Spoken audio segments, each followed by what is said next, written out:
Un análisis antropológico de la guerra por el doctor Bronislaw Malinowski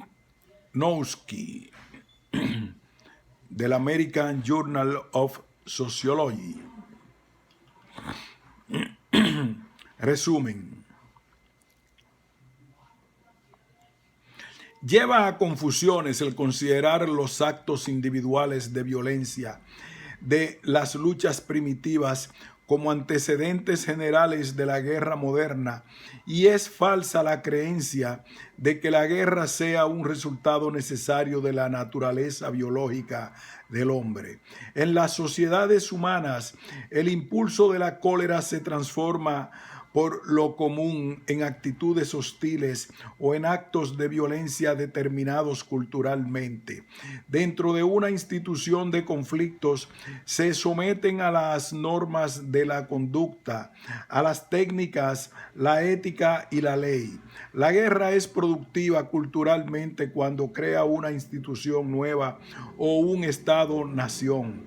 El motivo económico no se representa en la guerra hasta que se ha desarrollado un cuerpo de riqueza transportable, hasta que los alimentos han podido conservarse y transportarse, y hasta que las artes productivas hayan adelantado de tal manera que un solo hombre pueda producir más de lo que consume. En efecto,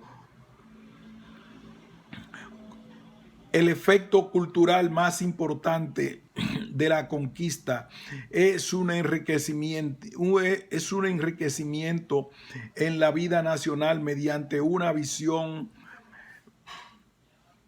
El efecto cultural más importante de la conquista es un enriquecimiento de la vida nacional mediante una división de funciones entre los conquistadores y los conquistados, a través del desarrollo de nuevas instituciones en las que los conquistadores proporcionan el elemento político y los conquistados la eficiencia económica.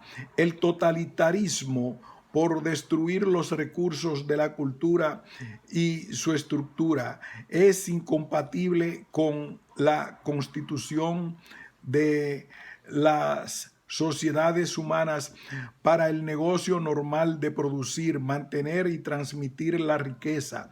La solidaridad, la razón y la conciencia son los valores y los indicios reales de la civilización. Primero, la guerra a través de las edades. En todo simposium de las ciencias sociales sobre la guerra tiene derecho a figurar la antropología, que es sobre todo un estudio del género humano. Es obvio que el antropólogo no debe aparecer simplemente como un heraldo que anuncia un advenimiento de la guerra en la perspectiva de la evolución humana, y muchísimo menos como el payaso de la ciencia social, alegrando el simposium con anécdotas de canibalismo, de la caza de cabezas, de los ritos mágicos prepósteros o de las danzas guerreras. La antropología ha hecho más daño que bien al introducir la confusión con mensajes optimistas del pasado primitivo, pintando a los ancestros de la humanidad viviendo en una edad de oro de perpetua paz. Y aún es más confusa la enseñanza de aquellos que sostienen que la guerra es una herencia esencial del hombre, un destino psicológico o biológico del que nunca se podrá libertar. Existe, sin embargo, un legítimo papel para el antropólogo, estudiando las sociedades humanas sobre la amplia base de la perspectiva del tiempo y de la distribución especial. Estará capacitado para decirnos lo que es realmente la guerra. Si la guerra es un fenómeno cultural que se encuentra al principio de la evolución, ¿cuáles son sus causas determinantes y sus efectos, cuál es su creación y qué es lo que destruye. Cuestiones. La idea del pacifismo primitivo del hombre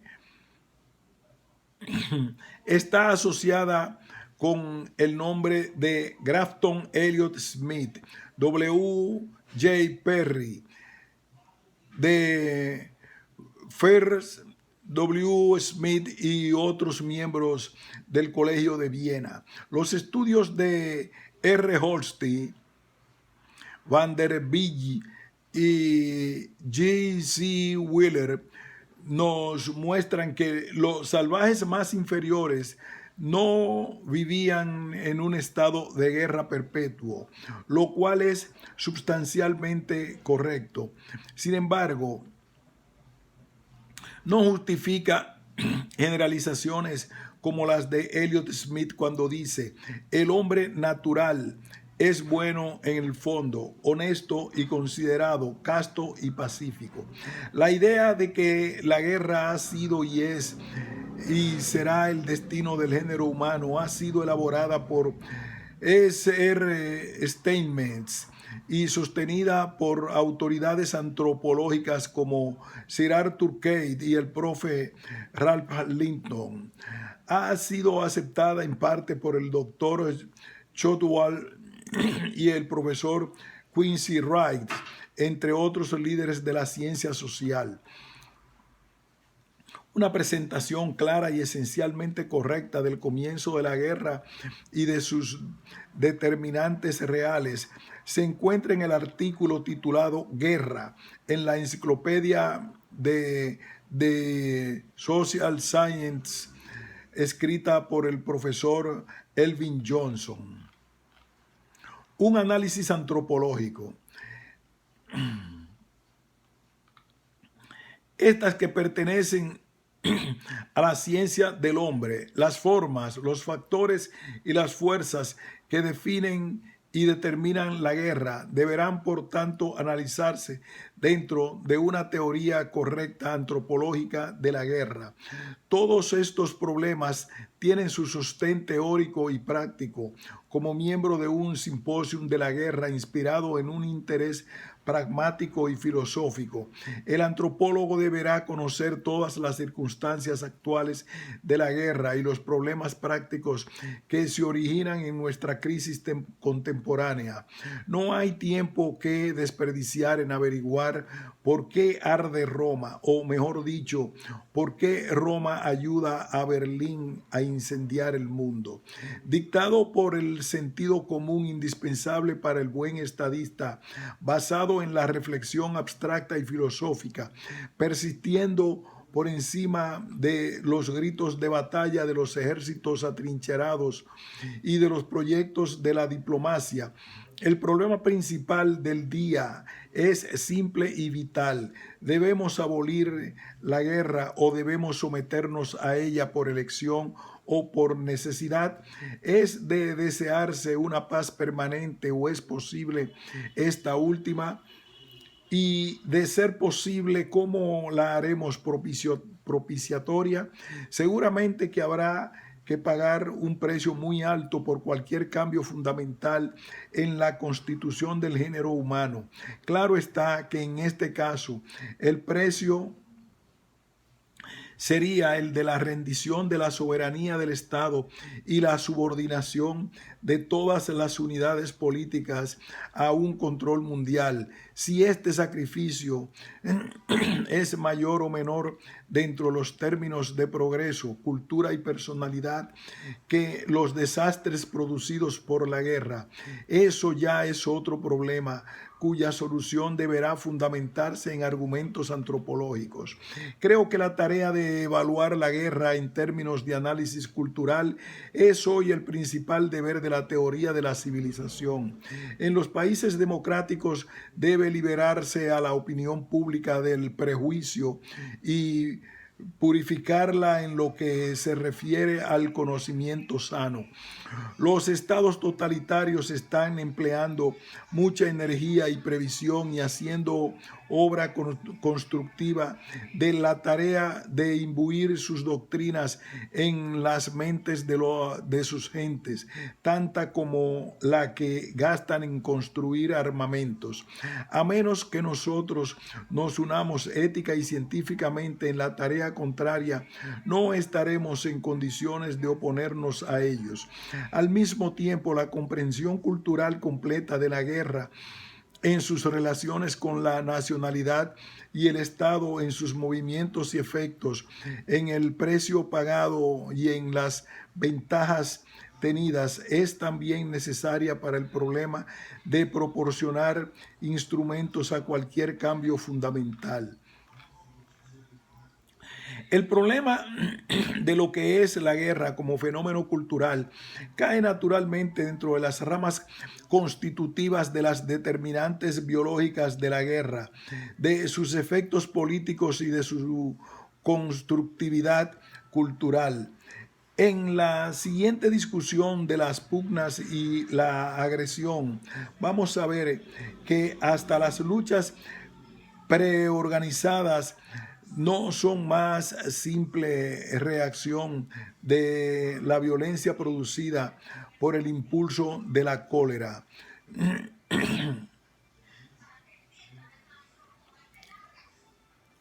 La primera distinción que emerge de nuestros análisis es entre las luchas colectivas organizadas contra actos de violencia espontáneos, esporádicos e individuales, que son los antecedentes del homicidio, el asesinato y el orden cívico, pero no de la guerra.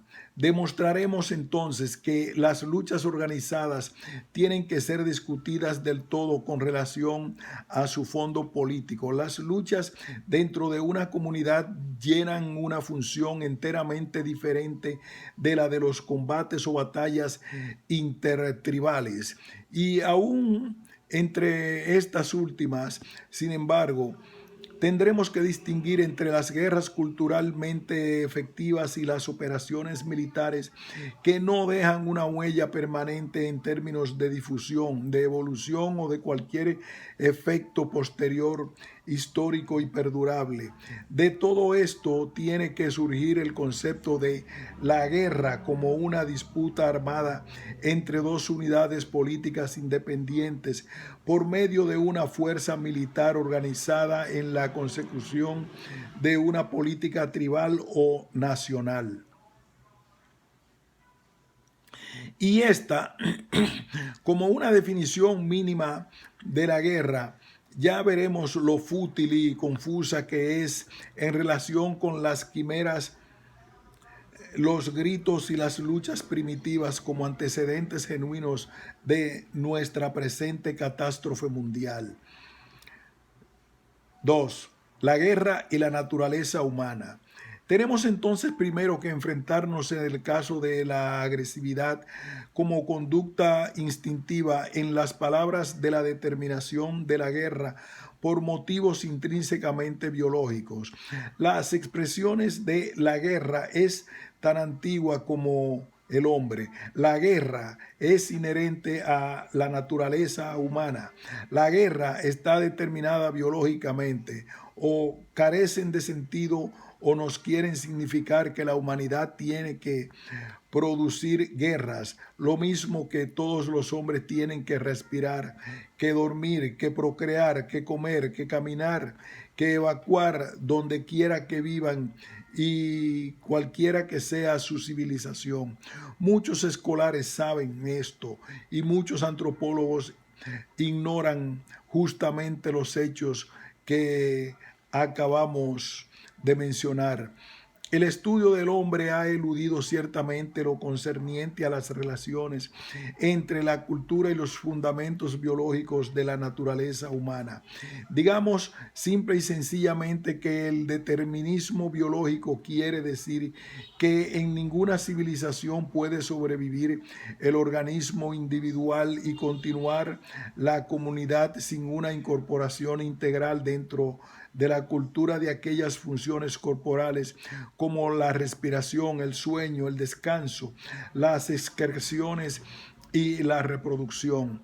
Esto parece tan obvio que ha sido pasado por alto constantemente o bien omitido intencionalmente en el análisis cultural de la conducta humana. Sin embargo, desde el momento en que las actividades biológicas son determinantes en cierto sentido de la cultura y desde que recíprocamente toda cultura refina, dirige y transmuta muchas de estas actividades biológicas, la interrelación e interdependencia actual no puede ser olvidada por la teoría antropológica.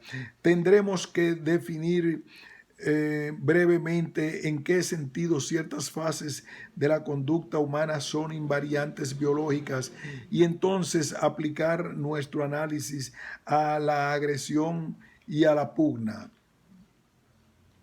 Todo organismo humano experimenta a intervalos el impulso del hambre. Esto lo lleva a buscar alimento y enseguida a tomarlo, que es el acto de comer, y una satisfacción produce la saciedad.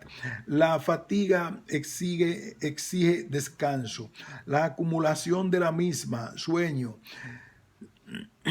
seguidos ambos por un nuevo estado del organismo que el fisiólogo puede definir dentro de los términos de las condiciones de los tejidos.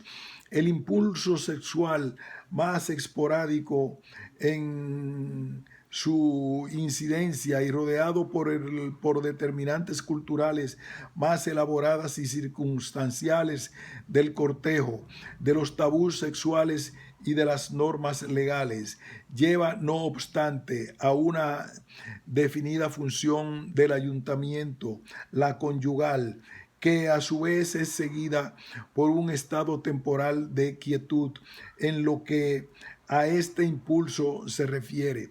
Esta función puede dar comienzo a una nueva serie de eventos biológicos: la concepción, la preñez y el nacimiento del niño, que deberán ocurrir regularmente en toda la comunidad si ha de sobrevivir y continuar su cultura. En todos estos hechos sencillos y obvios existen unos cuantos principios teóricos de gran importancia. La cultura en sus innumerables variedades define las circunstancias dentro de las cuales un impulso puede satisfacerse y puede en algunos casos modelar el impulso y transformarlo en un valor social. La abstinencia y las sujeciones prolongadas pueden modificar ligeramente las funciones del organismo en lo que al sexo y al hombre se refiere.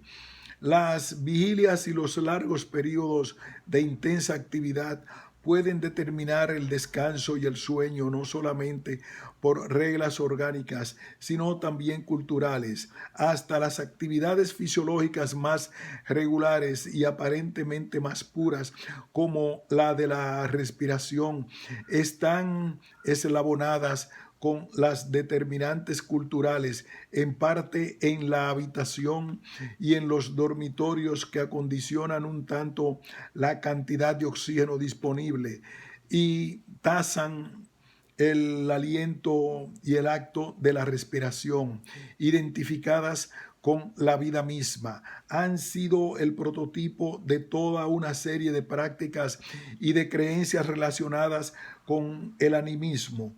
Lo que, sin embargo, nunca podrá hacerse en ninguna cultura es la completa eliminación de cualquiera de estas funciones vitales impuestas a todas las culturas por la naturaleza humana. Podemos condensar nuestro argumento en la forma de un simple diagrama: impulso, reacción corporal, satisfacción. Podemos decir que la menos variable de estas tres fases en lo que se refiere a las influencias culturales es la del centro. La respiración, la alimentación, el acto del ayuntamiento y el proceso del sueño son fenómenos que tienen que describirse dentro de los términos de la anatomía, la fisiología, la bioquímica y la física. El segundo punto de importancia es el de los dos eslabones entre el impulso y la reacción corporal, y entre esta y la satisfacción. Son realidades fisiológicas y psicológicas bien definidas como la misma reacción corporal.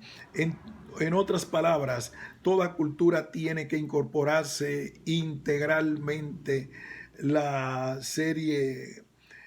En otras palabras, toda cultura tiene que incorporarse integralmente la serie completa de funciones vitales de las tres fases, porque cada una de estas funciones vitales tripartitas son indispensables para la vivencia del organismo, y en el caso de la conjugación sexual y de la preñez, para la conservación de la comunidad.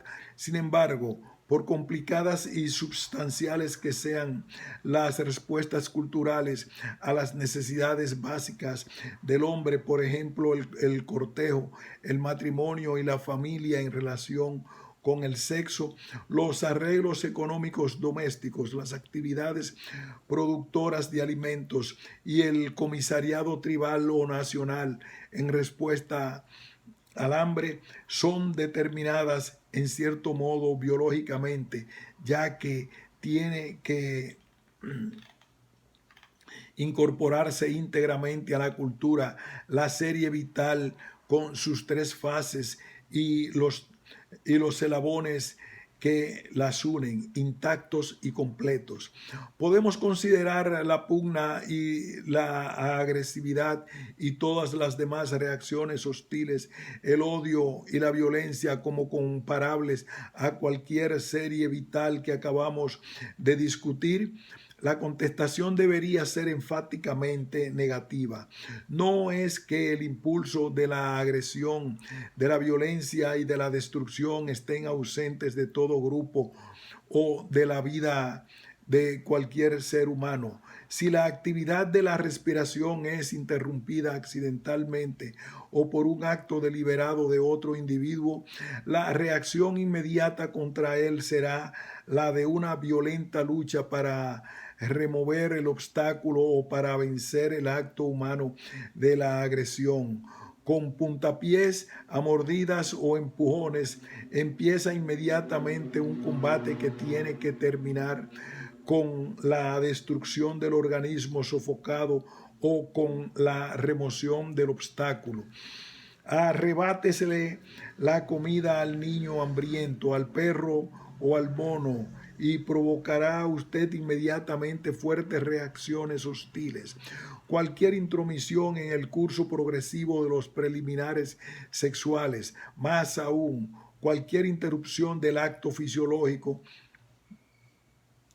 lleva tanto en el hombre como en el animal a un violento acceso de ira.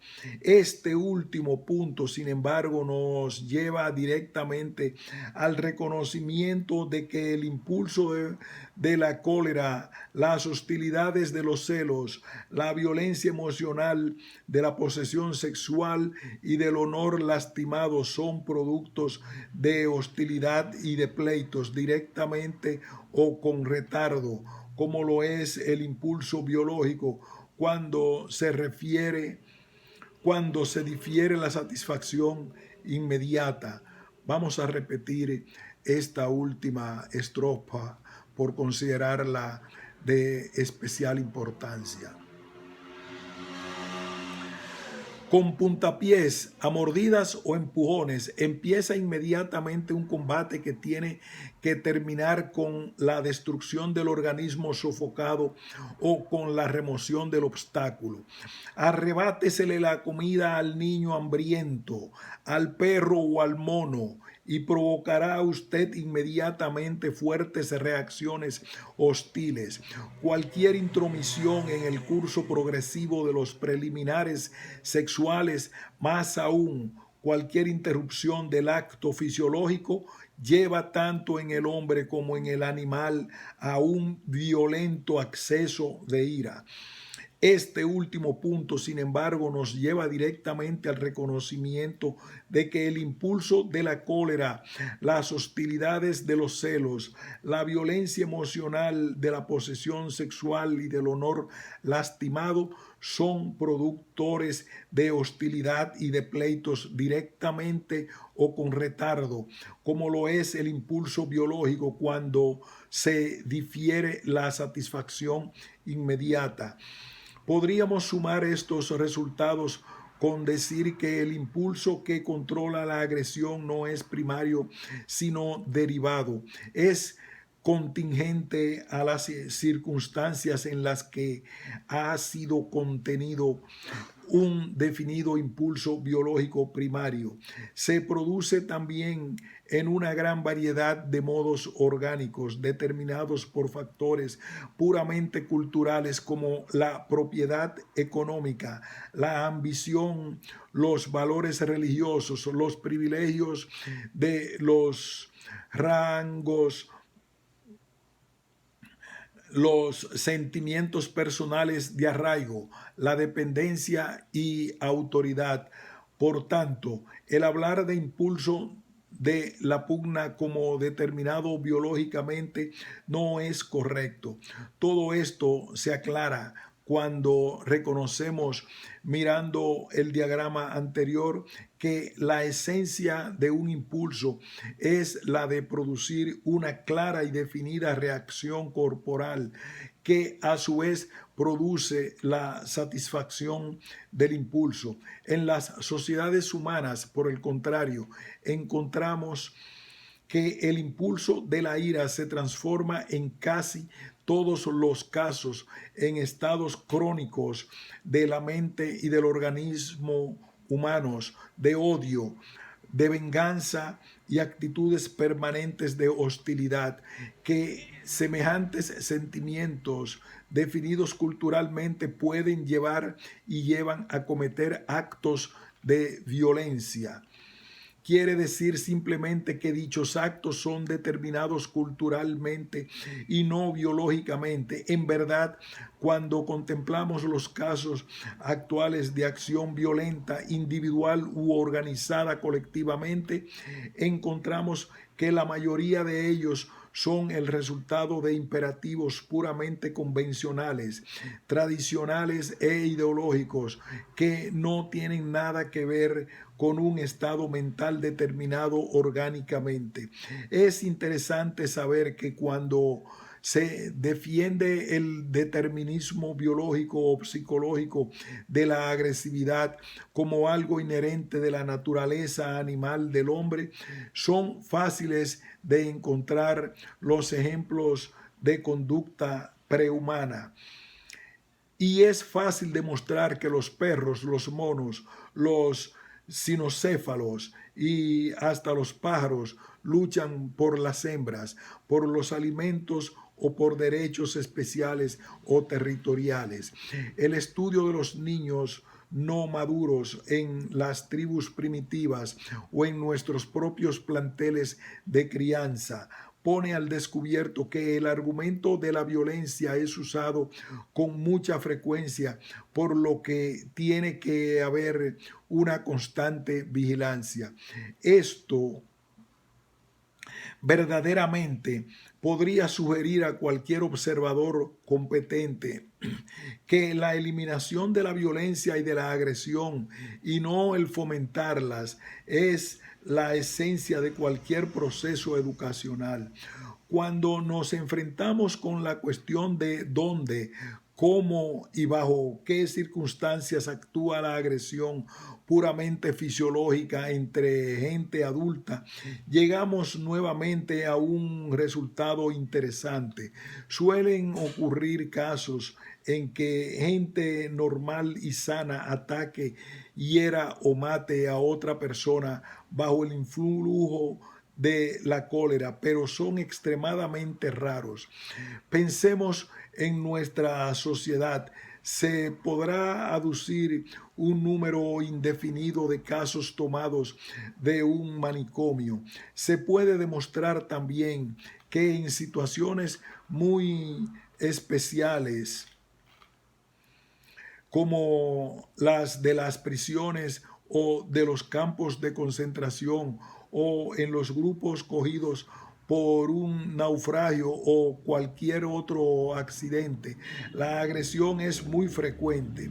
Catástrofes como la de un incendio en un teatro o el hundimiento de un barco tienen algunas veces el efecto, aunque no siempre, de producir luchas por la vida en que la gente se rompe los huesos y se pisotea hasta matarse, en los actos de violencia determinados por el pánico y el miedo, y en todos los récords criminales primitivos o civilizados existen casos de homicidio y golpes que ocurren durante los accesos de cólera y de odio o en el paroxismo de los celos. Vemos pues que la agresividad dentro del marco cultural de un grupo adulto tiene lugar en los casos de pánico, de locura o en los momentos artificiales propicios y en los que por ser tipo de conducta antisocial y anticultural son calificados como crímenes. Son siempre parte y producto de la bancarrota de la personalidad o de la cultura, pero no es el caso de una serie vital que tenga que ser incorporada en toda cultura. Más aún, ha dado que es el tipo de una serie de impulsos que amenazan constantemente el curso normal de la conducta cultural, tiene y tendrá que ser eliminada. 3. La influencia de la cultura sobre la agresión. Otro punto interesante en el estudio de la agresión es el de cómo la caridad empieza en el hogar. Pensemos en los ejemplos que hemos dado. Todos ellos implican un contacto directo y después la explosión de la cólera por motivos inmediatos, en donde ocurre una divergencia de intereses entre los locos. La divergencia es producto de la imaginación. Efectivamente, mientras más pequeño es el grupo ocupado en un trabajo, en cooperación y unido por algún interés común, viviendo juntos día con día, por lo que se le facilita el irritarse mutuamente y montar en cólera. Freud y sus discípulos han demostrado fuera de dudas y cavilaciones que dentro del grupo más pequeño de cooperación humana, la familia, se presentan con frecuencia los disgustos, los odios y los impulsos asesinos y destructores, los celos sexuales dentro del hogar, pleitos por los alimentos, por los servicios u otros intereses económicos ocurren en todos los hogares primitivos o civilizados.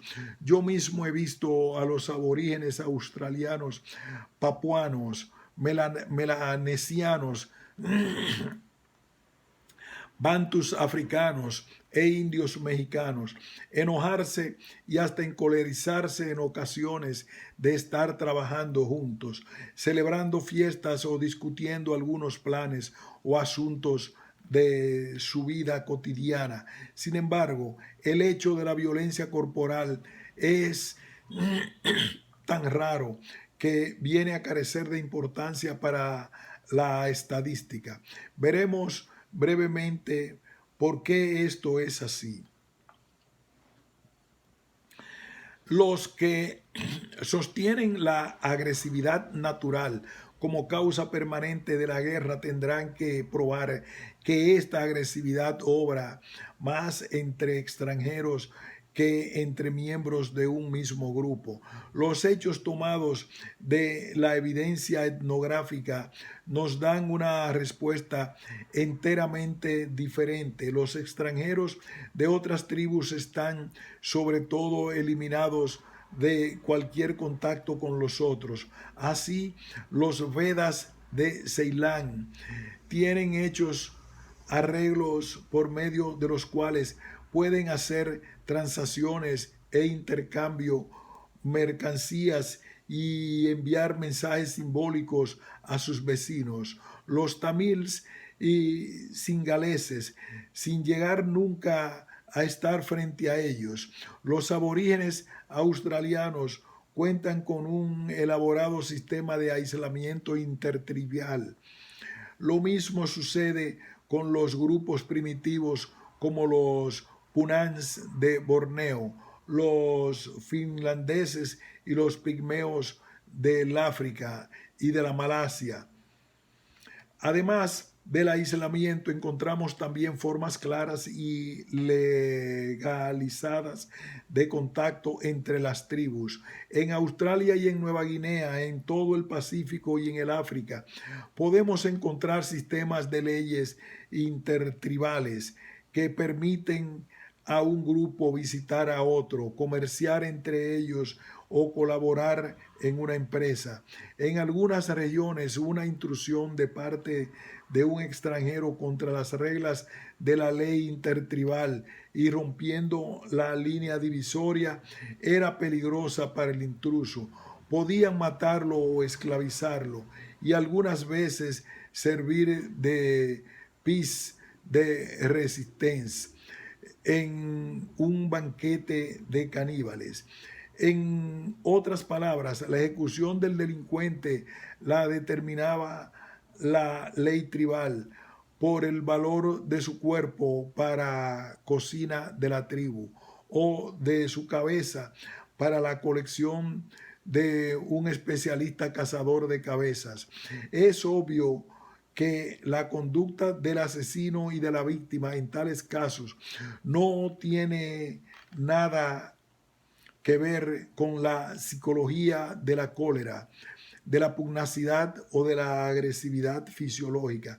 Tenemos que concluir que, al contrario de la orientación de la teoría que prevalece, la agresión como materia de la conducta no se presenta en el contacto con extranjeros de la tribu, sino dentro de la misma y entre los grupos cooperativos, sus componentes. Acabamos de ver que la agresión es un producto que acompaña a la cooperación. Esta última organiza a los seres humanos en un sistema de actividades coordinadas. Un sistema de estos o institución, como también la podemos llamar, no es la familia. Un pequeño grupo de gentes quedan unidas bajo el contrato del matrimonio. Se dedican a la producción y a la educación de los hijos. obedecen un sistema de normas dictadas por la costumbre, operando en conjunto la economía doméstica, es decir, formando una porción del medio con el aparato, los implementos y los bienes de consumo. El clan y el grupo local, los agricultores y los industriales, los dirigentes y las sociedades secretas, son todos y cada uno sistemas de actividades coordinadas, organizadas en forma institucional. Tratemos de comprender ahora el lugar que ocupa la agresividad dentro de la institución. No cabe duda que dentro de estas formas cooperativas de la organización humana, deducidas y condensadas espacialmente, la agresividad genuina se presentará con mayor frecuencia y universalidad que en cualquier otra parte. Los impulsos de pegarle a la mujer o al marido y a los hijos son personalmente conocidos de todo el mundo y etnográficamente universales.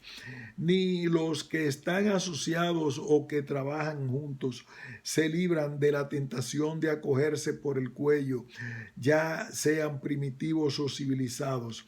Sin embargo, la esencia de una institución es la de que está construida sobre una carta de reglas fundamentales que define claramente los derechos, las prerrogativas y los deberes de todos los asociados. Un conjunto de normas menores y más detalladas de la costumbre, de la técnica y de la ética regulan las funciones respectivas en lo que se refiere al tipo, la cantidad y la ejecución de cada actividad diferencial. Esto no significa que la gente no tenga disputas y pleitos sobre la ejecución y las prerrogativas no han sido infringidas. Esto no significa que la gente no tenga disputas y pleitos sobre si la ejecución y las prerrogativas no han sido infringidas. Quiere decir, antes que nada, que semejantes disputas están dentro del dominio del discurso legal o casi legal. Y quiere decir también que la disputa puede arreglarse por la decisión de la autoridad en lugar del arbitrio de la fuerza. Aquí llegamos al hecho de que la Carta, la ley fundamental ordinaria, define siempre la división de autoridad en cada institución. Define también el uso de la fuerza y de la violencia, cuya regulación es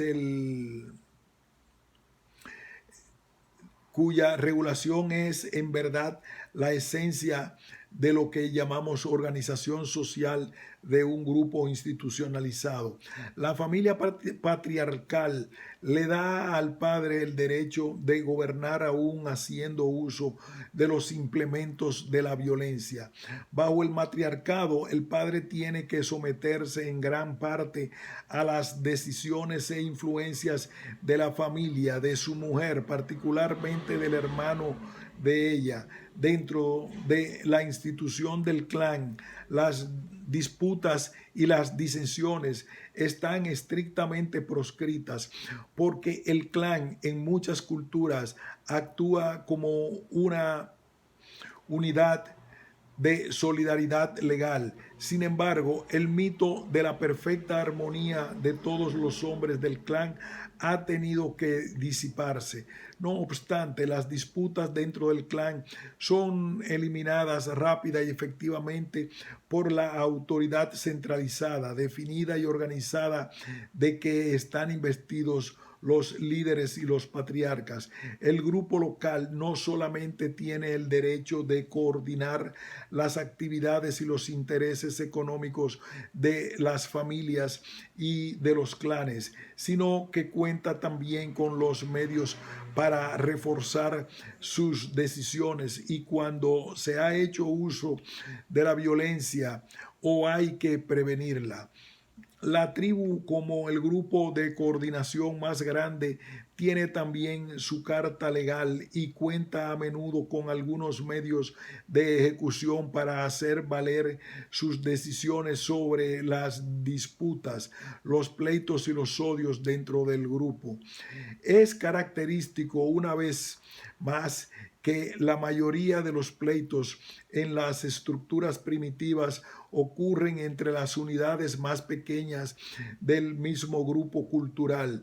Los miembros de dos familias, de dos clanes o de dos grupos locales pueden llegar a las manos. Tenemos ejemplos de esta clase entre los Vedas, los aborígenes australianos y otras tribus más primitivas. Estos pleitos intertribales son siempre el resultado de, de la infracción de la ley de la tribu. El miembro de un clan o de una familia es asesinado. Una mujer ha sido seducida o bien se ha cometido un acto de adulterio. Muy rara vez comienza el pleito espontáneo e inmediatamente después de la violación, porque existen reglas de la ley tribal que definen la manera de cómo se ha de dirimir la disputa.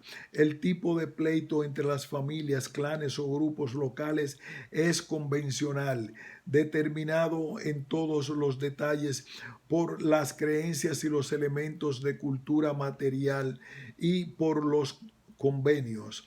La conducta colectiva en estos pleitos y que caracteriza el nivel primitivo de los salvajes es guiada y controlada en todos sus pasos por factores que pueden ser estudiados únicamente refiriéndonos a su organización social, a sus leyes ordinarias y a las ideas mitológicas, así como también al aparato material de una cultura primitiva. Cuando existe una fuerte rivalidad entre dos grupos y cuando ésta lleva a un estado general de la mente generando explosiones frecuentes de cólera y sentimientos de odio sobre divergencias reales de interés, encontramos un arreglo en que los pleitos ocasionales no solamente son permitidos, sino organizados especialmente con el objeto de dar salida a los sentimientos hostiles y restablecer el orden después de que se ha expresado libremente la manera de sentir. Esta clase de pleitos ocasionales toma a veces una forma pacífica muy pronunciada. Los cantos públicos insultantes con los que los esquimales arreglan sus diferencias y expresan sus odios, sus agravios y su hostilidad son ejemplos bien conocidos. En la Europa central, la costumbre de beber y pelear los domingos por la tarde llena la función de un intercambio regulado de insultos, fanfarronerías, algunas veces injuriosas, que dan lugar a accidentes, con lo que los resentimientos acumulados durante la semana buscan su desquite. Tenemos una buena descripción de estos pleitos reglamentados dentro del grupo de los Kiwai Papuans, entre los polinesios y entre los indios de la América del Sur. La evidencia antropológica correctamente interpretada nos muestra, por tanto, que hay una completa separación entre el hecho psicológico de la pugnacidad y la determinación cultural de los odios y de los pleitos. La pugnacidad se puede transformar por medio de los factores culturales tales como la propaganda, el temor y la indoctrinación en canales de todas clases y aún hasta en los más improbables. Hemos visto el cambio en Francia. La pugnacidad de ayer se cambió de la noche a la mañana en una tibia alianza y la amistad del más reciente pasado, en un momento dado se convierte en la pugnacidad de mañana. Se admite, por tanto, la existencia de la materia prima de la pugnacidad. No es de ninguna manera la médula biológica de cualquier tipo de violencia organizada, en el sentido en que encontramos que el sexo es la parte medular de la vida de la familia organizada, que el hambre lo es del comisariado, la evacuación de la instalación sanitaria o la conservación de la temperatura del cuerpo humano como factor biológico que sirve de centro a los ajustamientos culturales del vestido y de la habitación. La cólera y la agresividad pueden aparecer casi en cualquier momento en el curso de la cooperación organizada.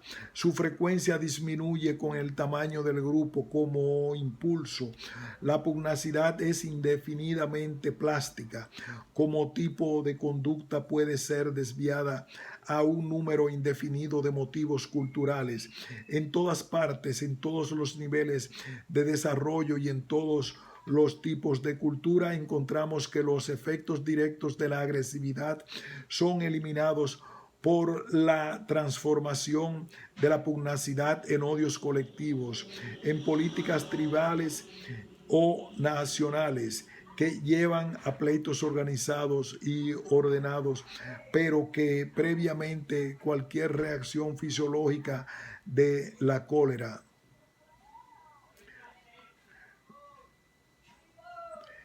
perdón,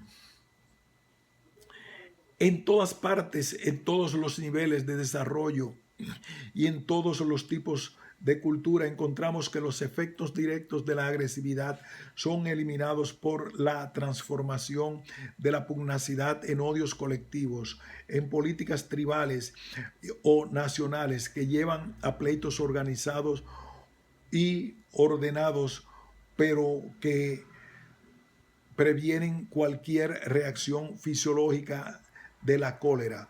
Los seres humanos nunca pelean en gran escala bajo la influencia directa de un impulso agresivo.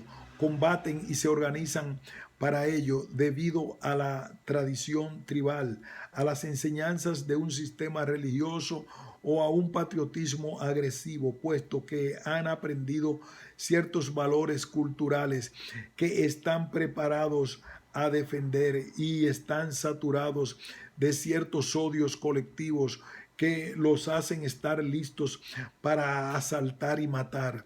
Dado que la pugnacidad está muy extendida y posee una plasticidad indefinida, el verdadero problema no es el eliminarla completamente de la naturaleza humana, sino el de poderla canalizar de manera de hacerla constructiva. Cuarto, nación tribal y estado tribal.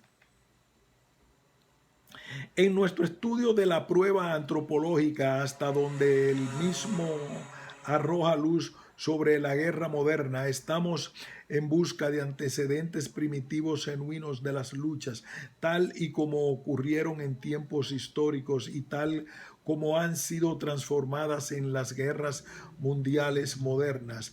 El uso de la violencia tiene que recibir indudablemente un tratamiento sociológico completo. En mi opinión, el nacionalismo y al imperialismo y también al totalitarismo, fenómenos de la patología cultural, se les deben de encontrar sus antecedentes etnográficos y su fondo de evolución. Hemos visto que cuando dos clanes o dos grupos locales pelean el uno con el otro dentro del marco de la misma ley tribal, son casos de mecanismo legal, pero no son antecedentes de la guerra. Tenemos que enfrentarnos ahora con el problema de cómo definir en términos de organización social o de cultura los grupos que pueden ser considerados legítimamente como perseguidores de algún prototipo de política internacional, de tal manera que sus batallas puedan ser consideradas como precursoras genuinas de la guerra. Es natural que a todo antropólogo o estudiante de la ciencia social se le ocurra pensar en el concepto de tribu y de unidad tribal. Un mapa etnográfico del mundo nos muestra en cada continente las zonas bien definidas que separan a una tribu de otra. La unidad de una tribu consiste de facto en la homogeneidad y algunas veces de identidad de la cultura. Todos los hombres de la tribu aceptan la misma tradición en la mitología, en la ley ordinaria, en los valores económicos y en los principios morales. También usan implementos similares y consumen los mismos artículos. Combaten y cazan con las mismas armas y contraen matrimonio de acuerdo con la misma ley tribal y costumbre. La comunicación entre miembros de tribus de esta clase es posible debido a que tienen artefactos y habilidades y elementos de conocimientos similares. Hablan también el mismo lenguaje, dividido a veces por algunas variedades de dialectos, pero permiten en lo general una libre comunicación. Por lo común, estas tribus son endogámicas, es decir, el matrimonio solo es permitido dentro de sus límites y nunca fuera de ellos. Por consiguiente, el sistema de parentesco lleva por lo común a toda la tribu a convertirse en un grupo emparentado y mutuamente cooperativo de clases potencialmente antagónicos. La tribu en este sentido es, por tanto, un grupo de gente que ejercita en conjunto cierto tipo de cultura. Transmite esta última en el mismo lenguaje de acuerdo con principios educacionales similares y esto constituye su unidad a través de la cual la cultura persiste y muere. En la terminología adoptada aquí podemos decir que la tribu como entidad cultural puede definirse como una federación de instituciones independientes en parte y también de componentes coordinados. Una tribu, por tanto, difiere de otra en la organización de la familia, del clan y de los grupos locales, tanto económicos como mágicos y religiosos. La identidad de las instituciones, su cooperación potencial debida al lenguaje común o la tradición y a la ley, al el intercambio de servicios y la posibilidad de emprender empresas en grande escala.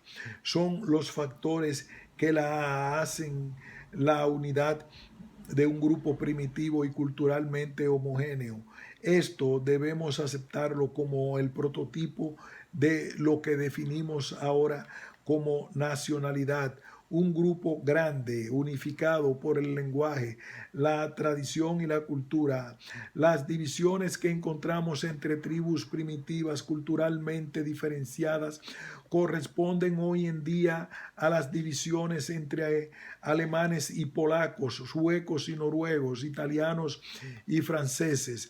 En nuestro mundo moderno estas divisiones no coinciden siempre con los límites del Estado. De aquí que todos los problemas políticos contemporáneos de nacionalismo, imperialismo, del estatus de las minorías y de los grupos irredentos estén protegidos por el principio de la libre determinación nacional.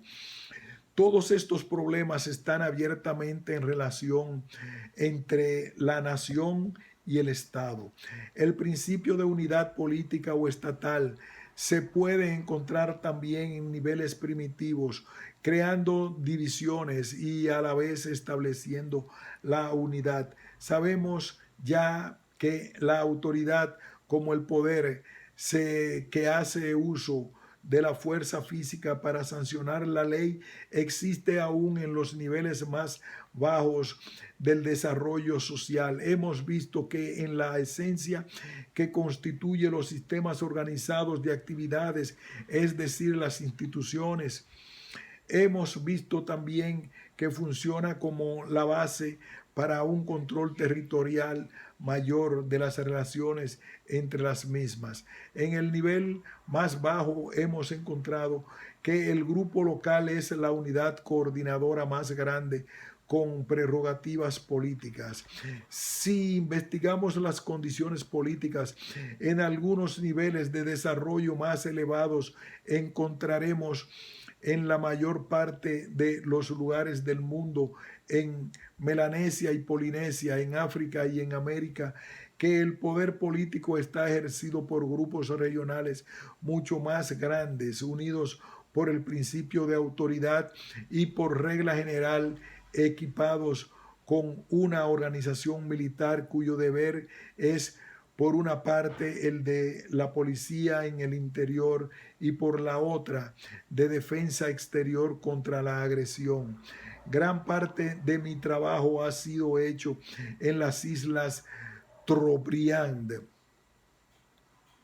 donde se encuentra esta clase de regiones políticamente organizadas con un prototipo muy claro de Estado organizado políticamente y en funciones. De este modo, hemos introducido otro concepto para el que la palabra tribu es usada también en antropología.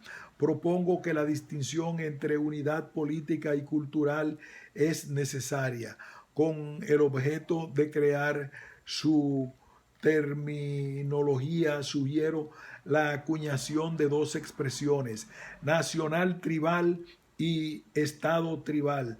La nación tribal es la unidad de cooperación cultural. El estado tribal tiene que definirse en términos de unidad política, es decir, de un poder autoritativo centralizado y la organización de fuerzas armadas correspondiente.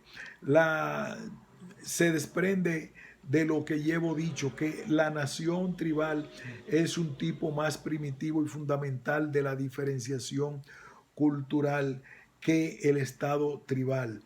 Los dos no coinciden porque tenemos muchos ejemplos de estado tribal como una subdivisión de la nación tribal.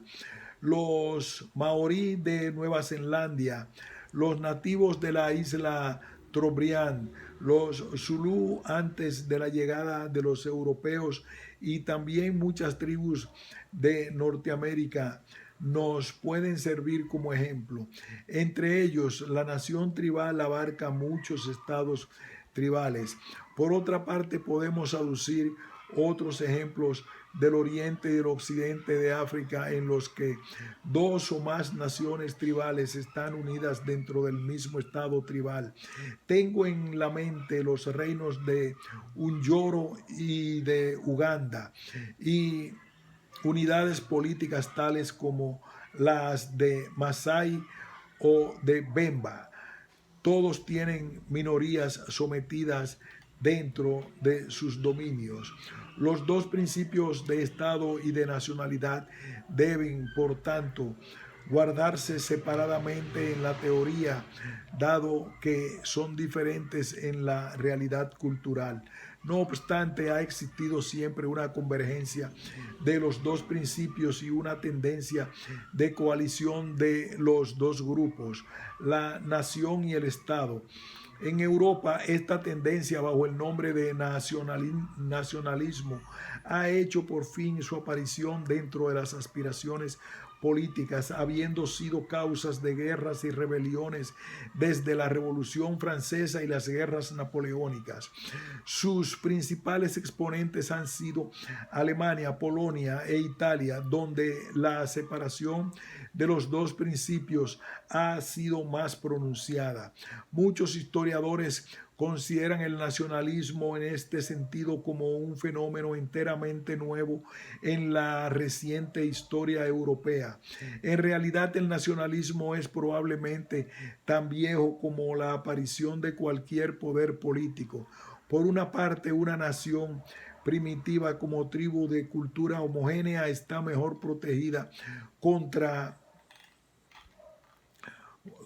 cualquier disturbio del exterior organizándose en estado tribal.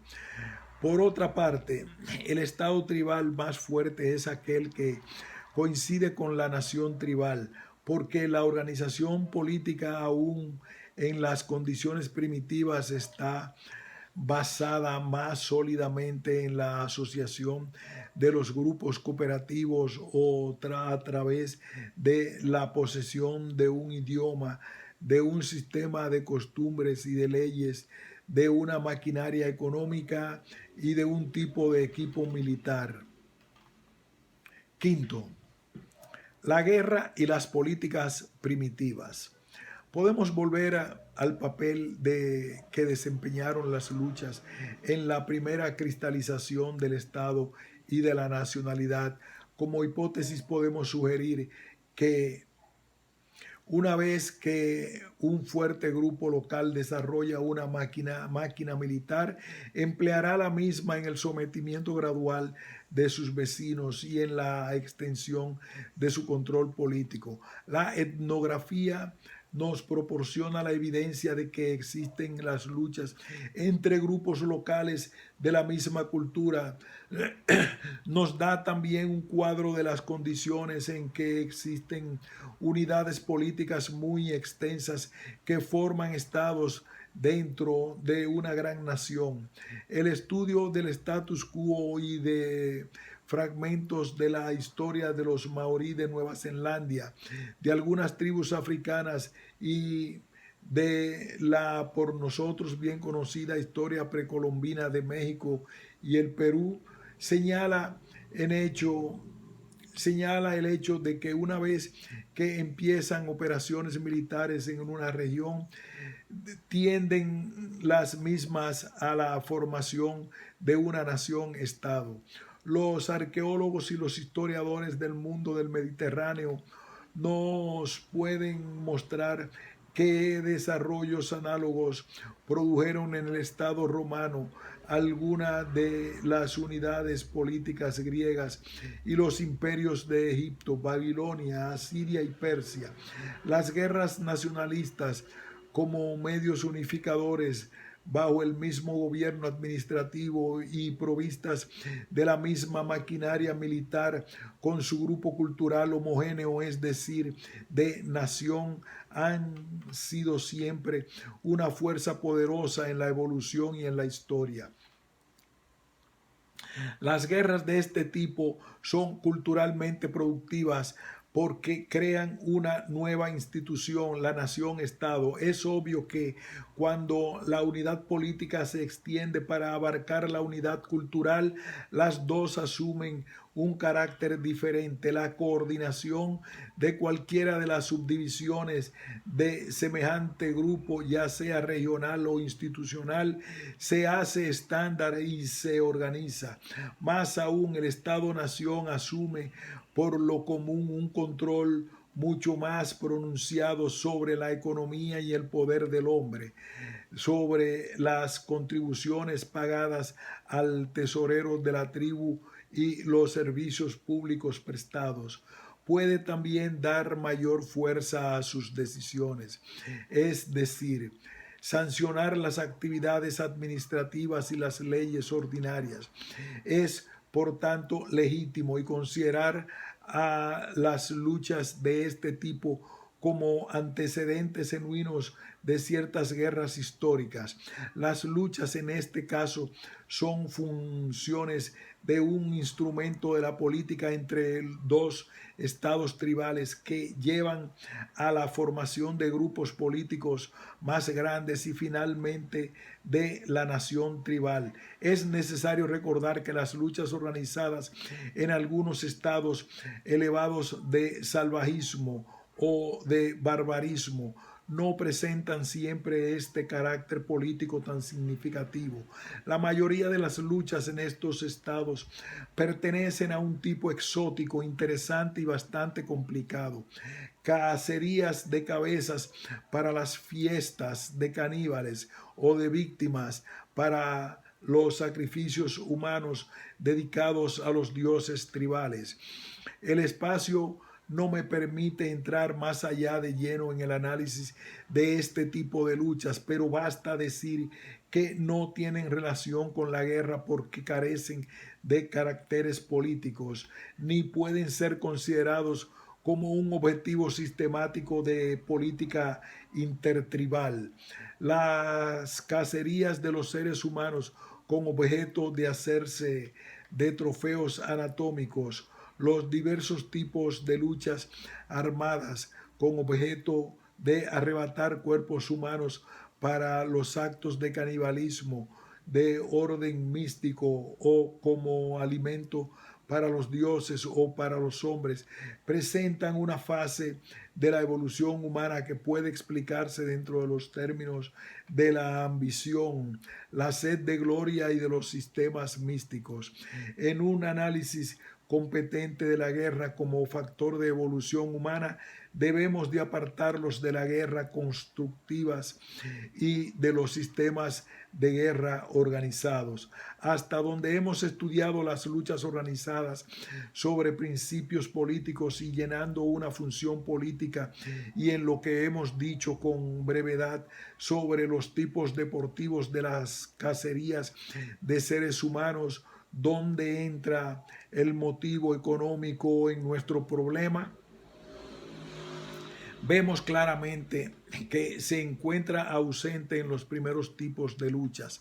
Las razones para ello no son difíciles de encontrar en aquellas condiciones donde no existe la riqueza transportable, donde los alimentos se descomponen rápidamente y donde son toscos y pesados que no se pueden acumular y transportar, donde la esclavitud carece de valor porque cada individuo consume exactamente todo lo que produce. La fuerza es un implemento inútil para transferir la riqueza. Cuando el botín material, el trabajo humano y la riqueza condensada, es decir, las piedras y los metales preciosos, se vuelven provechosos, las correrías depredatorias hacen su aparición y adquieren importancia. Esto hace que tengamos que registrar un nuevo tipo de luchas, expediciones armadas para saquear, guerras para adquirir esclavos y el robo organizado en grande escala. Podemos dar ejemplos del este y del sudeste africano, en donde el robo de ganado era una industria lucrativa asociada con la guerra. Entre las tribus del noroeste de América encontramos el tipo de esclavitud más simple, dando origen a uno de los principales motivos de los odios intertribales.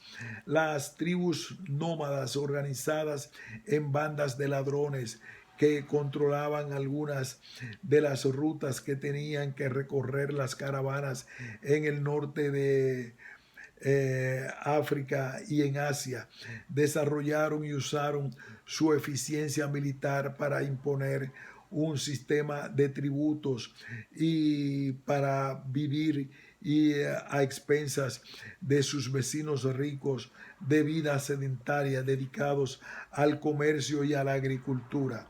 Hemos hecho en el análisis anterior una o dos distinciones, probablemente demasiado profundas, con el propósito de aislar los principios que llevan a la aparición de las guerras genuinas y que persiguen ciertos fines determinados. Hemos hablado del nacionalismo como una de las primeras tendencias que llevan a las guerras políticas y a la formación de los estados naciones primitivos. Hablamos también de correrías organizadas llevadas a cabo por motivos económicos. Estos tipos de luchas coinciden muy a menudo. Es muy importante que nos demos cuenta que el nacionalismo, como tendencia que trata de entender el control político hasta el último límite de la unidad cultural, no es nunca un fenómeno claramente delimitado. El nacionalismo rara vez se detiene en las fronteras legítimas de la nación, ya sea en Hitler, en Chaca, un Napoleón, un conquistador azteca, un Gengis Khan o un gobernante inca. Siempre están listos para salir de sus fronteras. El nacionalismo se convierte rápidamente en imperialismo, es decir, en la tendencia de incorporar a otras naciones sometiéndolas al poder político del conquistador militar. Aquí llegamos a un nuevo fenómeno que ha desempeñado un papel importantísimo en el desarrollo de la humanidad, la conquista, que es la ocupación integral por medio de la fuerza de otra tarea cultural. Combina los beneficios de la rapiña, de la esclavitud y del incremento del poder político. La conquista es un fenómeno que debe de haber figurado mucho en el progreso de la humanidad, en aquel estado de las grandes comunidades agrícolas establecidas en forma paralela e independiente, y en el de las tribus nómadas ocupadas en la ganadería y fuertes militarmente. De las condiciones encontradas en diversas partes del mundo que se puede observar etnográficamente, y de los récords de la historia, podemos construir y trazar las principales características de la conquista culturalmente constructiva.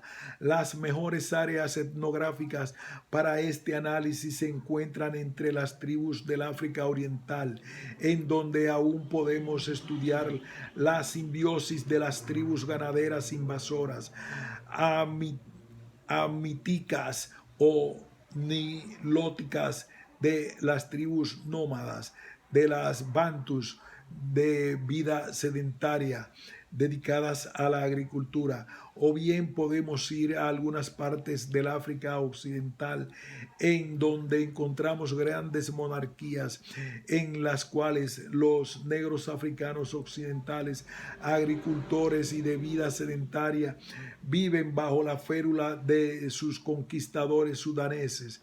En el Nuevo Mundo, la historia de los estados mexicanos y peruanos nos da un rico material para el estudio del fenómeno de la conquista.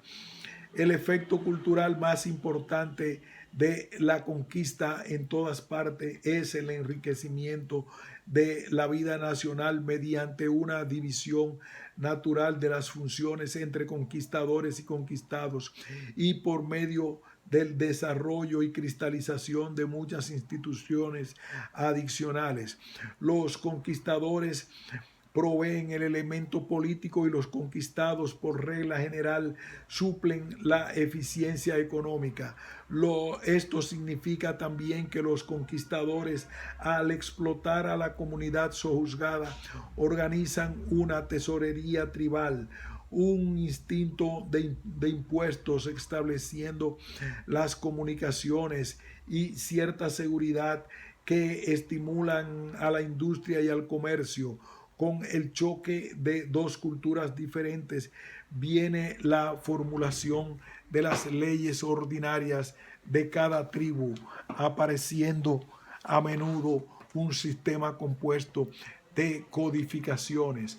Aparece también el intercambio en las ideas científicas y religiosas que da lugar al nacimiento de nuevas ideas. La guerra es un instrumento de difusión y fertilización asumidas por la conquista y por tanto desempeña un papel muy importante en la evolución y en la historia. No debemos olvidar que las guerras de esta clase no aparecen sino en estados muy avanzados de la evolución humana. No pueden presentarse con anterioridad a las grandes diferenciaciones de los tipos de cultura como son los pastoralismos nomádicos y de la agricultura sedentaria. La victoria no puede obtener sus frutos en ninguna cultura política o económica sin imponer la esclavitud, la rapiña y los tributos por medio de la violencia. Sexto, contribución de la antropología en el problema de la guerra. Revisando nuestros primeros argumentos podemos ver que hemos llegado a cierta conclusión teórica nueva para la teoría antropológica. Pero aún es necesario mostrar dónde se relacionan nuestras ganancias en definición y en claridad con los problemas modernos. En esto se refiere a las ganancias teóricas. Hemos demostrado que la guerra no puede ser considerada como un fiat del destino humano en lo que se relaciona a una necesidad biológica o a corrientes psicológicas inmutables. Todos los tipos de lucha son reacciones culturales complejas y que no se deben al dictado directo de cualquier impulso, sino a formas colectivas de los sentimientos y del valor, como mecanismo de una fuerza organizada dentro de la política nacional. La guerra es muy lenta en su desenvolvimiento. La repetición del fenómeno depende del desarrollo gradual del equipo y la organización militares, de la mira de explotaciones lucrativas en la formación de unidades políticas independientes. Tomando en consideración todos estos factores, tenemos que establecer dentro del género de la agresión y del uso de la violencia las siguientes distinciones. Primero, la lucha como producto de la cólera y en el terreno privado dentro de un grupo pertenece al tipo de violación de las costumbres y de la ley, siendo el prototipo de la conducta criminal y es sancionada y refrenada por medio de las leyes ordinarias dentro de una institución o entre varias instituciones. Segundo, la lucha organizada y colectiva es el mecanismo jurídico para el ajuste de las diferencias entre grupos constituidos de la misma unidad cultural. Estos dos tipos son las únicas formas de lucha armada que encontramos entre los salvajes. Las correrías armadas como tipo de deporte de cacería humana con los propósitos de coleccionar cabezas, de hacer sacrificios humanos o actos de canibalismo y para hacerse de toda clase de trofeos. La guerra como expresión política del nacionalismo, es decir, la tendencia de hacer que coincidan la nación tribal y el estado tribal para así formar una nación-estado primitiva. Las expediciones militares del pillaje organizado y del robo colectivo. Las guerras entre dos grupos culturalmente diferenciados como instrumento de política nacional. Este tipo de luchas con el que empezó la guerra en el más amplio sentido de la palabra, nos lleva a la conquista y mediante esta a la creación de estados políticos y militares armados para su control interno y para la defensa y la agresión. Este tipo de estado presenta por regla general y por primera vez en la evolución social formas claramente administrativas, política y de organización legal. La conquista es también de primera y gran importancia en el proceso de la difusión y la evolución. Los tipos de lucha armada listados en los números 4 y 6 son los únicos que tienen la forma de fundamentos sociológicos y que en los casos de política constructiva se pueden comparar con las guerras definidas históricamente. Cada uno de estos 6 tipos representa una fase cultural enteramente diferente dentro del desarrollo de las luchas organizadas. La negligencia para establecer las diferenciaciones aquí introducidas ha llevado a graves errores en la aplicación de los principios antropológicos a los problemas generales concernientes a la naturaleza de la guerra. El bárbaro cortocircuito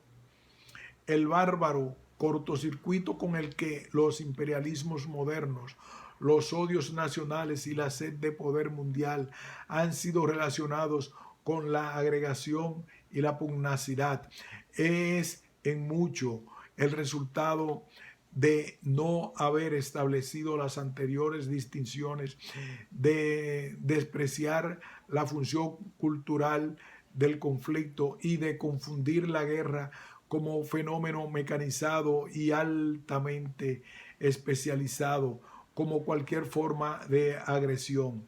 Podemos determinar aún con mayor precisión la manera como la evidencia antropológica como fondo de comprensión correcta y de conocimiento bien informado puede servir de base para sostener algunos de nuestros actuales problemas.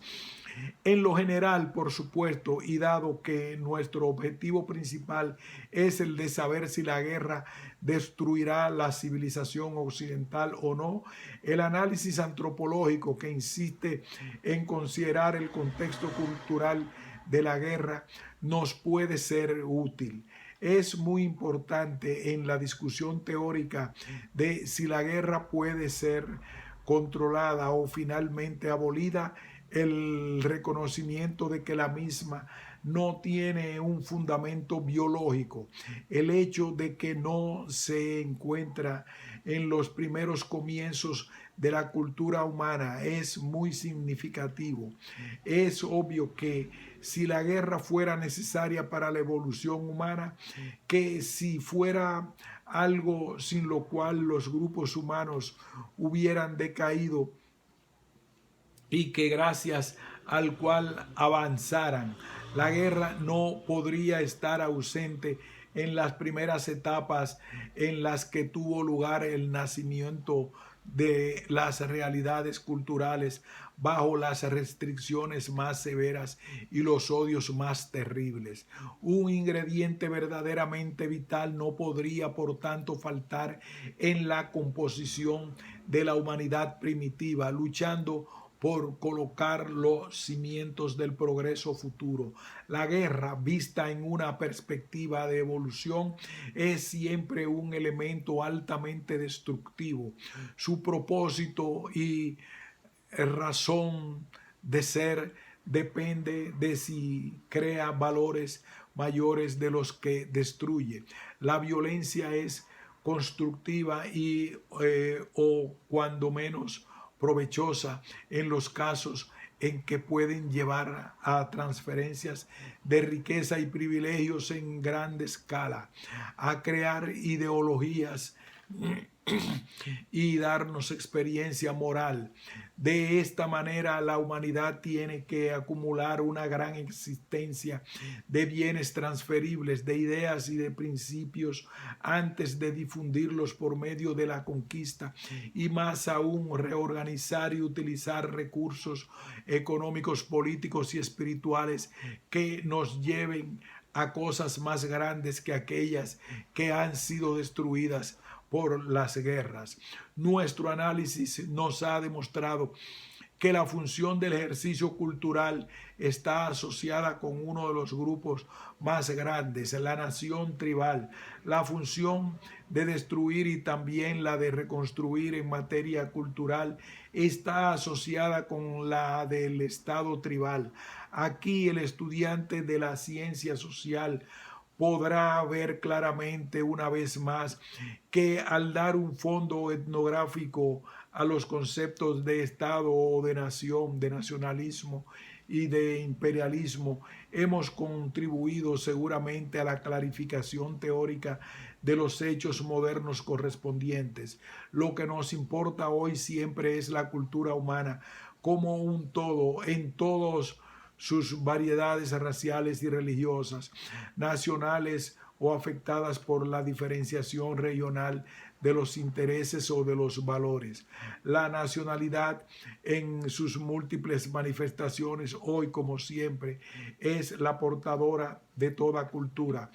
El Estado deberá ser el guardián y el defensor de la nación y no su amo, mucho menos su destructor. El principio wilsoniano de la propia determinación se justificó científica y moralmente.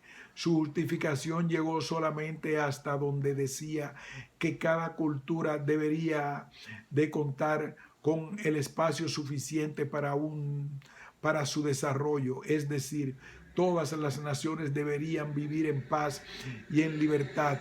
La propia determinación fue un error en el sentido de que llevó a las armas a nuevas naciones cada vez más numerosas en lugar de desarmar a los vecinos peligrosos y depredatorios. Esta teoría hubiera sido perfecta de haber conseguido la abolición de todos los estados en lugar de haber llevado a las armas a todas las naciones.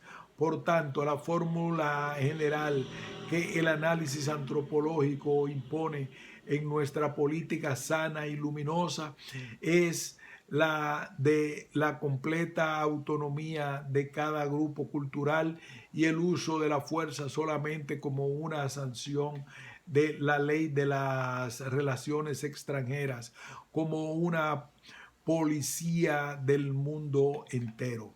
Séptimo,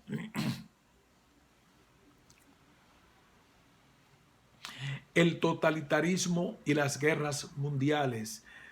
1 y 2 a la luz de la antropología.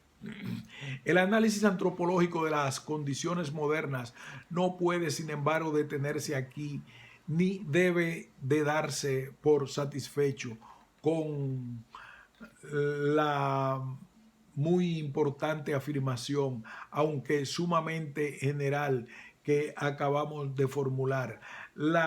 Para reivindicar sus derechos de poder, para reivindicar sus derechos de poder ser aplicada a la barbarie de la civilización, como también a las civilizaciones de los salvajes, es necesario avanzar uno o dos pasos y someter la patología cultural actual, es decir, los sistemas totalitarios y las guerras mundiales 1 y 2, a un análisis más detallado y profundo. La guerra mundial, o lo que es lo mismo, la guerra total, es a la luz de nuestro criterio antropológico tan distinta de las guerras históricas anteriores a 1914, como estas a su vez lo fueron de las luchas entre salvajes. La influencia de la presente guerra sobre la cultura es tan completa que crea el problema de si la organización integral para la violencia efectiva que nosotros llamamos totalitarismo es compatible con la sobrevivencia de la cultura. La cultura, como sabemos,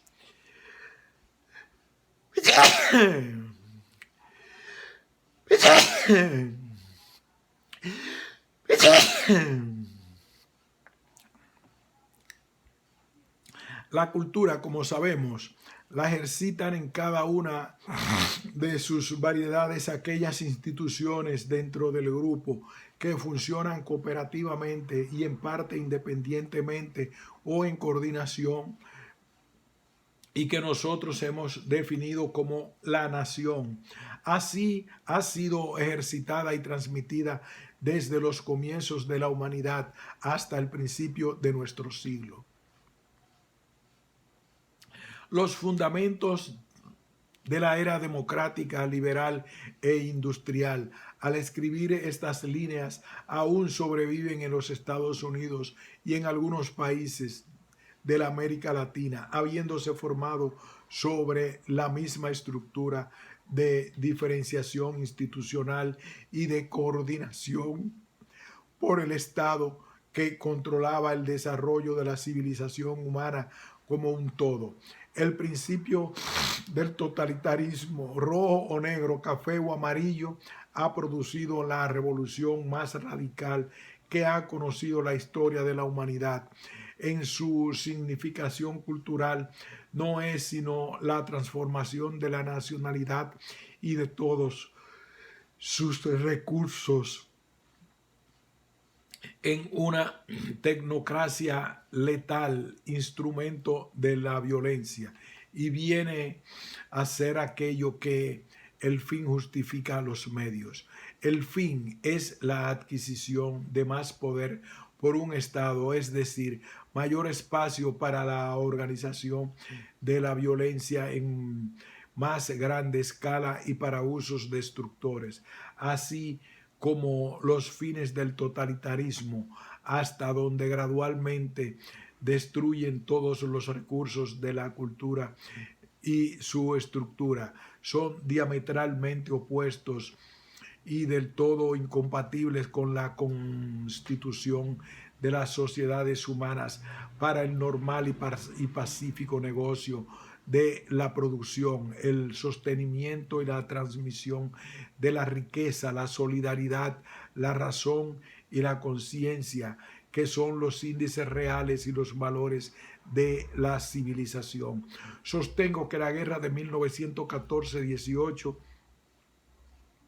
fue fundamentalmente diferente de las guerras históricas de la conquista constructiva en su técnica, en su influencia sobre la vida nacional y también en sus relaciones con la situación internacional. Vino a ser una guerra total. Los combates se libraban actualmente no solamente en todas las fronteras geográficas posibles, sino que se lucha también en el mar y en el aire. La guerra moderna hace imposible el distinguir entre el personal militar de un ejército y los civiles, entre los objetivos militares y la porción cultural de la riqueza nacional. Los medios de producción, los monumentos, las iglesias y los laboratorios, las líneas de comunicación, la sede de los gobiernos, los centros industriales y aún los centros de actividades administrativas, legales y científicas se convierten rápidamente en blancos para la destrucción, como si fueran fortalezas, líneas fortificadas o aeródromos. Estos adelantos no se deben únicamente al salvajismo de una nación o de un dictador, son sencillamente inevitables porque los ordena la técnica moderna de la violencia. El carácter total de la guerra, sin embargo, va mucho más adelante. La guerra tiene que transformar todas las actividades culturales de una nación beligerante. La familia y la escuela, la fábrica y los tribunales se ven afectados profundamente en sus funciones. El ejército de la cultura, mediante instituciones autónomas, se ve temporalmente paralizado o desviado. Basta con ver las estadísticas de la movilización de los ejércitos. En cambio, en las actividades y en la opinión pública, para comprender que ha llegado a ser posible el transformar a un centenar de millones de seres humanos en una enorme máquina de guerra, y es obvio que cuando dos máquinas de este tamaño son lanzadas la una contra la otra, la que ha alcanzado menos perfección en la movilización total está destinada a sucumbir.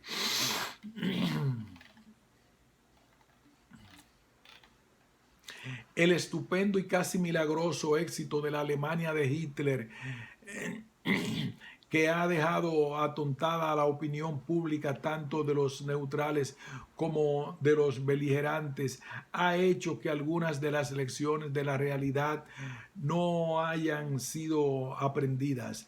En la reacción mezcla de horror y de admiración que siguió a la Blitzkrieg en contra de Polonia, la conquista de Dinamarca y de Noruega, con la subyugación implícita de Suecia, la campaña en contra de los Países Bajos y el terrible colapso de Francia, hizo que muchos de nosotros tuviéramos que defendernos duramente contra la sensación de que después de todo el totalitarismo era un régimen mejor y más grande que las democracias plutócratas en decadencia.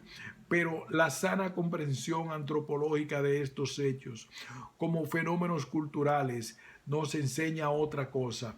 Una banda organizada de criminales obtendrá siempre las primeras ventajas en un ataque armado contra el banco. La única oportunidad que tiene el banco no es la de pelear contra la banda, sino la de contar con la fuerza de la policía para proteger. La policía será realmente eficiente si previene la formación de una banda armada con instrumentos de violencia tales a su disposición que hicieran toda defensa imposible, o cuando menos muy costosa y destructora. Una agresión preparada obtendrá siempre ventajas sobre una defensa impreparada. La defensa deberá prepararse de manera de prevenir la agresión en lugar de combatirla. Y aquí llegamos al elemento más importante de la valoración cultural del totalitarismo, nacido de la Primera Guerra Mundial. No fue en principio otra cosa que la aplicación de las técnicas políticas desarrolladas durante los años de 1914 a 1918 como tipo de régimen político, económico y educacional y de propaganda conveniente para llevar a cabo una guerra más grande. La Alemania nazi desarrolló un sistema de valores que podían, mediante la técnica moderna de la propaganda y bajo la sanción de una policía perfectamente organizada, llegar a convertirse en la doctrina de toda la nación. Semejante doctrina, como puede verse fácilmente, es funcionalmente adaptable a la creación de sentimientos artificiales, pero no por eso menos efectivos, de superioridad, agresividad, egoísmo nacional y con una moralidad que armonizaría perfectamente con la del cuartel universal. Paralelamente a la indoctrinación, había que reorganizar completamente la vida social. La familia, el municipio, las escuelas, los tribunales, las iglesias y todas las instituciones de producción intelectual y artística fueron puestas directamente bajo la fuerza armada del control del Estado. Jamás habían sido sometidas antes en la historia de la humanidad las instituciones autónomas de una manera tan completa al control estatal. Nunca se había paralizado completamente el ejercicio de la cultura. Esto significa, en términos de psicología individual, que cualquier iniciativa diferente, cualquier formación independiente de un juicio crítico, cualquiera discusión que pudiera orientar a la opinión pública, cualquiera controversia, habían sido reemplazadas por una aceptación pasiva de las verdades impuestas. En lo que se refiere a la estructura social de la nación, el control ejercido desde arriba había tenido el efecto de reemplazar la espontánea solidaridad entre marido y mujer, entre padres e hijos, entre amigos y socios, por un espíritu de unidad impuesto mecánicamente para ser aceptado, sin tomar en cuenta ningún impulso personal, ni ningún juicio razonable, ni norma alguna de conciencia. Sabemos bien cómo los resultados de la investigación individual, la enseñanza de las diversas religiones y la creación de artistas han sido prescritas, limitadas y dirigidas. En religión es notorio que el nazismo está tratando de sustituir por su propio sistema dogmático sus ritos y su ética a los principios cristianos. Lo mismo pasa con la moral establecida de la civilización occidental y las convicciones del juicio científico.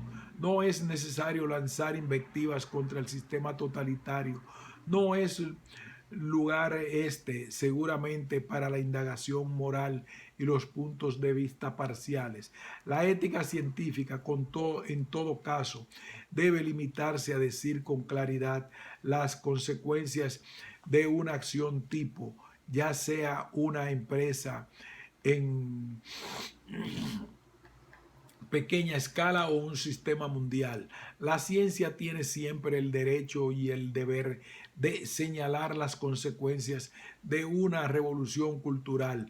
Esto constituye los cimientos de la ciencia aplicada. La ciencia social no debe temer el predecir, el anticipar ni el desarrollar algunas éticas fundadas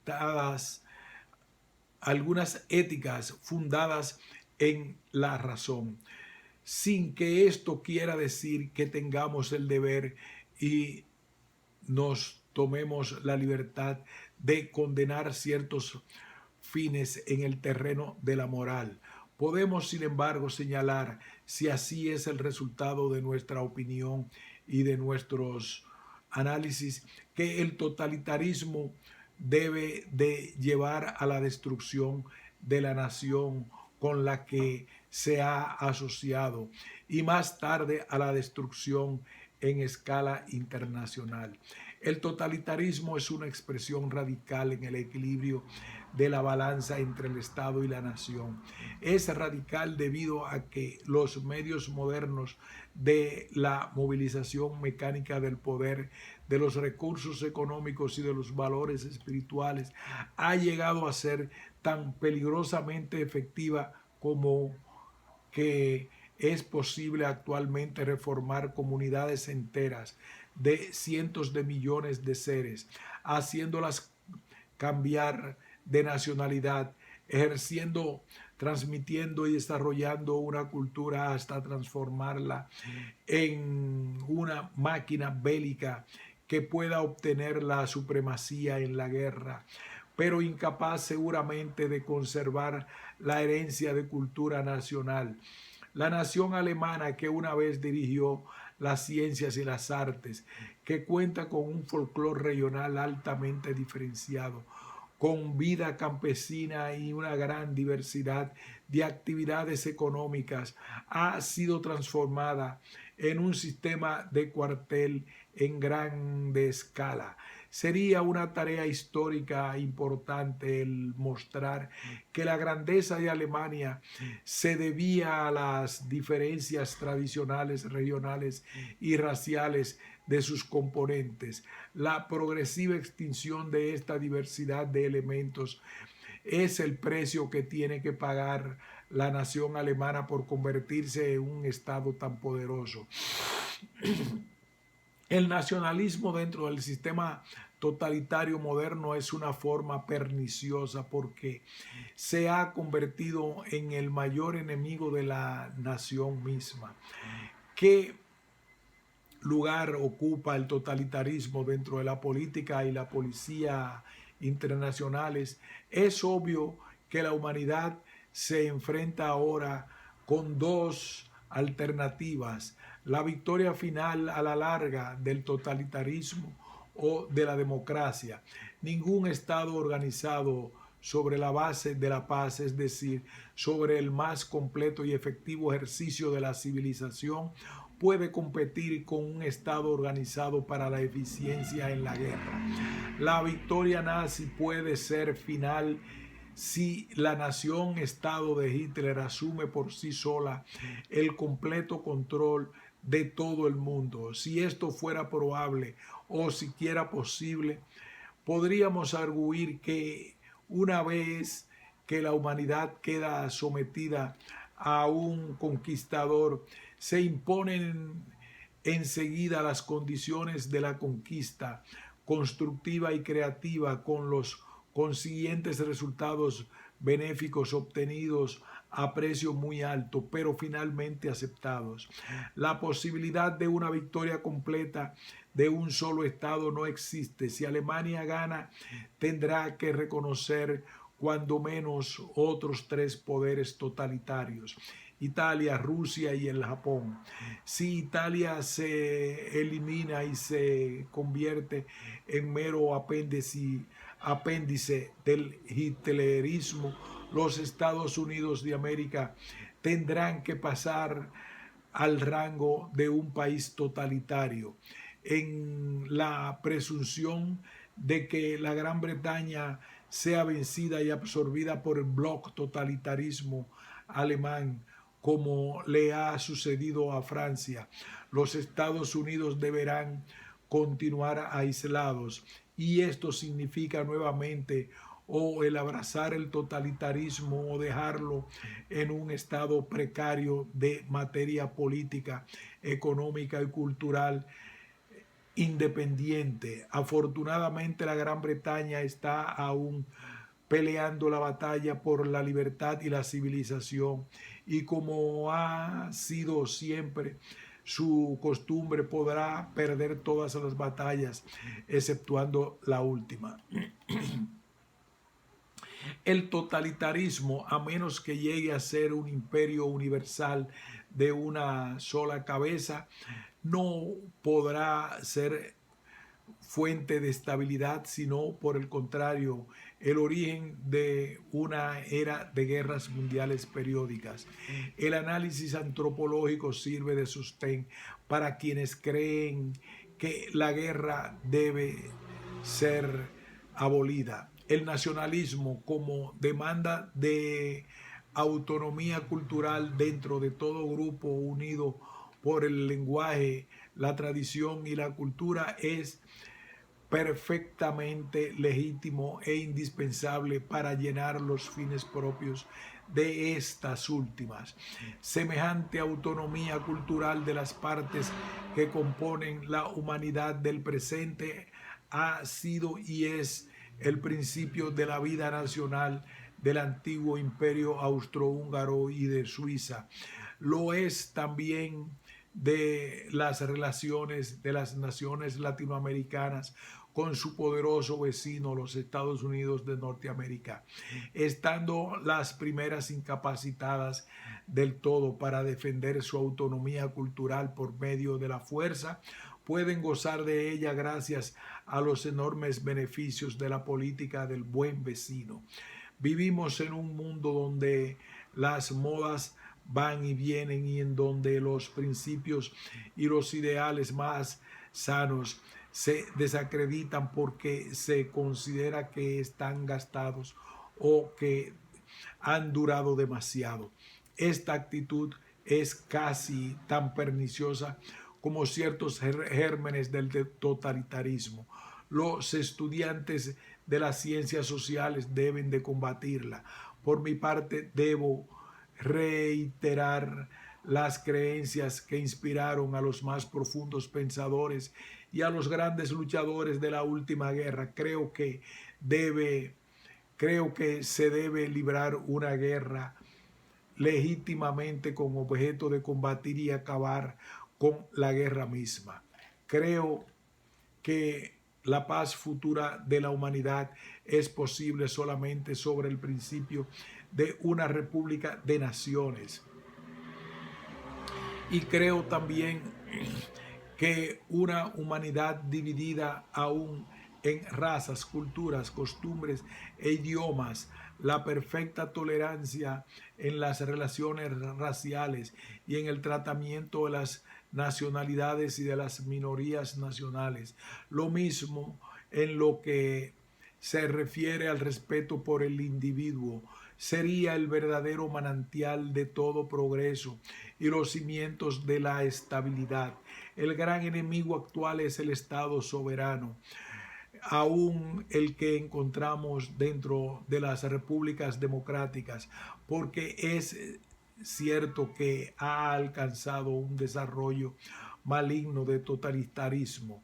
El verdadero fracaso de la Liga de Naciones wilsoniana se debió al hecho de que todos los constructores se rehusaron a pagar el precio que se habían impuesto previamente. No estaban preparados para abrogarse ni siquiera una onza de su soberanía nacional, olvidando que este era precisamente el material con el que se había de construir la Liga de Naciones, a menos que valerosamente con la resolución y la debida humildad levantemos los principios, los ideales y los planes que se originaron primeramente en América y cuya primera declaración fue hecha también aquí, no estaremos en condiciones de vencer la mayor de las enfermedades de nuestra época,